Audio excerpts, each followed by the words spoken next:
तो नमस्कार प्रणाम काल बा भाई लोग। आशा करतनी कि मस्त हो बजा और स्वस्थ हो बजा भाई लोग। सबसे पहले हम आप लोग से बतावल चाहतनी कि यार हमार वीडियो आजकल चलत नहीं खे। अब बहुत समस्या हो गई हमारा चैनल पर, कुछ समझ में नहीं खे आवत। ओकर समस्या ये बाटे कि हमारा चैनल पर वेरिफिकेशन जो तीसरा नंबर होखेला भाई लोग, वो अपने आप फट गई बा। ओकरा वजह से वीडियो नहीं चलत कि काहे नहीं चलत। बहुत हम परेशान बनी भाई लोग। ज़्यादा दिन से वीडियो भी नहीं डाल पावत, वही के चक्कर में कि वीडियो आखिर चलत काहे नहीं खे, ना शॉर्ट चलता ना लॉन्ग चलता। तो यार हम कहम कि कोई हमके कमेंट करके यार बतावे काहे नहीं खे हमार वीडियो चलत। तो भाई लोग तनी समस्या के हल अगर कमेंट करके बताइए जा तो हमरो कुछ समझ में आई। ऐसे तो बहुत टेक्निकल वाला लोग के हम देखत नहीं आ भाई। हम इतना बड़ा यूट्यूबर हम ही ना कि हमके मालूम चल जाए कि काहे नहीं वेरिफिकेशन लेत। तीसरा वेरिफिकेशन खातिर हमेशा अप्लाई करत तनी, लेकिन रिजेक्ट हो जाता।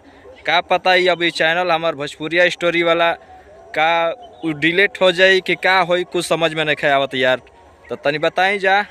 आज हम आइल बनी अपना खेते घूमे, देखी जा खेत भी बोआ गई बटे, गेहूं के खेती हो गई बा। शाम के टाइम बटे, एने पीछे से सूरज महाराज लौकत न तो मने छाही आवता।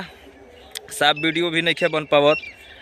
देखी जा ये हमनी के एरिया के खेत हुए कितना मने अच्छा नज़ारा लौकता। अभी तो मने गेहूं के बोआई भइल, धान कटाइल तो गेहूं बोआइल। भाई लोग हम चाहम कि यार हमार समस्या के हल हो जाओ, तो ऐसे बढ़कर कुछ और नहीं खे। वीडियो जो तरह पहले डालत रहनी हो रिएक्शन वाला, वैसे ही हम वीडियो डालम।